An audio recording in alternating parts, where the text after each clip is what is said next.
Hello, ladies and gentlemen, welcome to today's English class.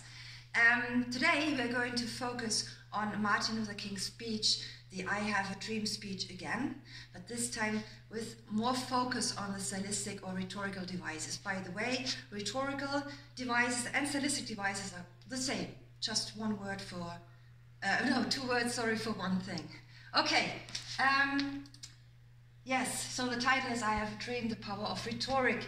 The speech is seen as a masterpiece because it is soaked with,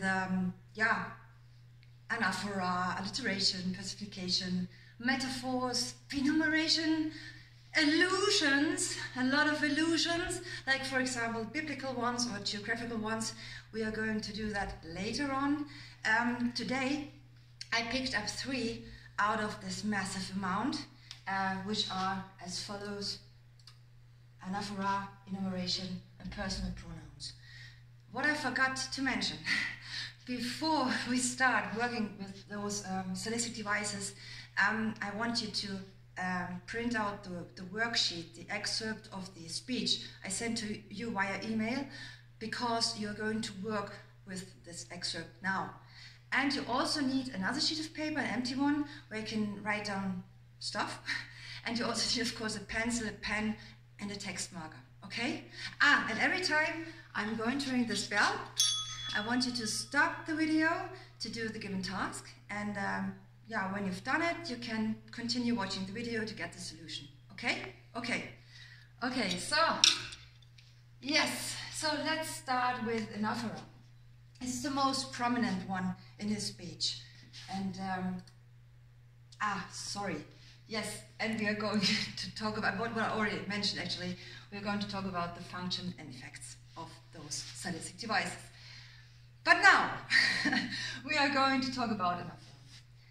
And just for a kind of repetition for your mind, what are anaphora? Just think about it before I continue talking. Okay, it's the repetition of a word or a sequence of words at the beginning of neighboring sentences. And the first thing you should do right now is to identify use anaphora in this excerpt you have. And I want you to stop the video now, take a text marker and find all the passages. Ta-da! We continue with the solution. And as you can see, he is using I have a dream 8 times in line 1, 4, 7, 10, 13, 14, 19, 20, and the phrase or sequence of words with this phrase in line 25, 26, and 28. Okay, the next thing is you need to know what the general functional effect of anaphora is. And maybe you have already an idea, maybe not. Let's find out. The functional effects in general of an anaphora is to emphasize. It's also there to help people remind certain passages better, and it also creates a kind of rhythm. And now I want you to stop again to write down these notes into your folder first, okay? Okay, now it's your turn. Now you are supposed to think of possible effects of the use of anaphora in this speech. And I want you to stop the video again right now.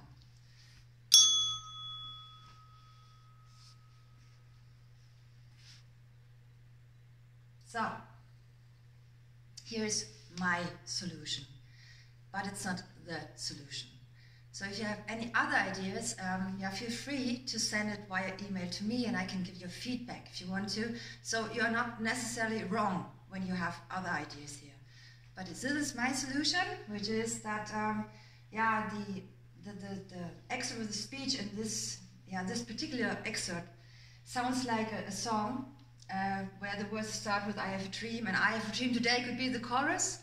So it has a musical sense here, and thus King drums his message of his idea of society into the audience's memory. This would be my solution. I'm curious if you have others. Okay, then let's continue with the second stylistic device, which is enumeration. So what is an enumeration? This is quite easy. You know it in German. It's Aufzählung in German class, stylistic device. So it's a list of words or a list of phrases again, one by one. And the first task again is you are supposed to identify used enumerations in this excerpt. Now, so stop the video, take a marker, get into the speech.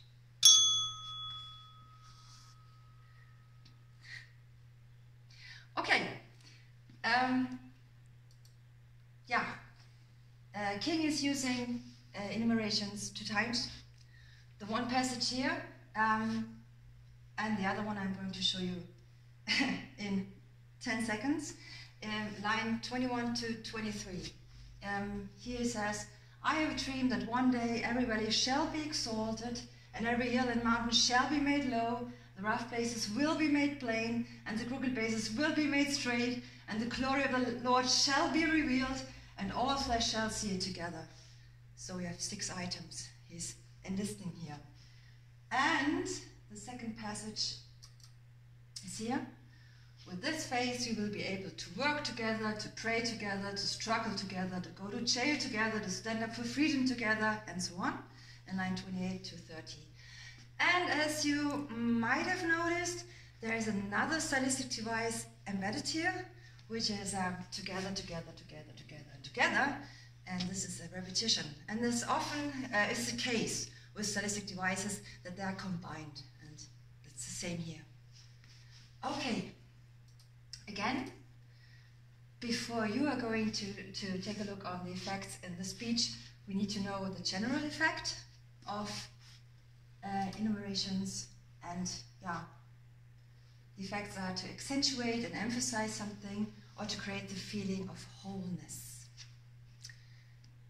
So please take this in, or write it down into your folder before we continue. So you stop the video again. And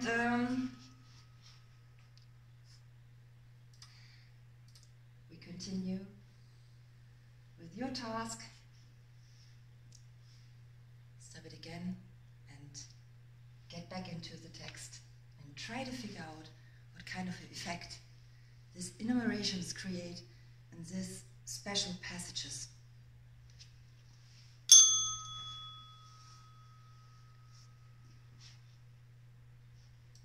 Again, here's my solution.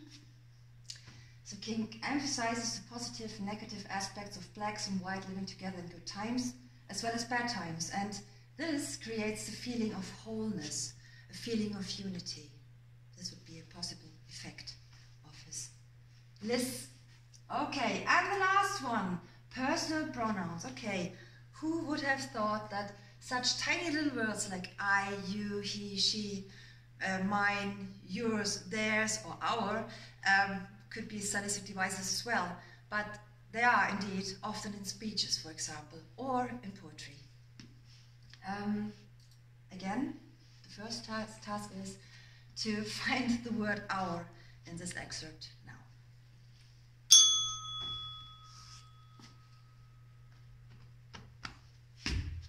And you should have found 2 times. Once in line 24, this is our hope, and in line 27, with this phrase you will be able to transform the jangling discords of our nation into a beautiful symphony of brotherhood. Okay. The general function of personal pronouns is as follows. On the one hand, you address the audience as a group when you are the speaker, and this is a uniting function. Or you include the audience, there's a persuasive function. Or you can also exclude certain groups, this is a dividing function. Again, please stop the video here and write this down into your folder before you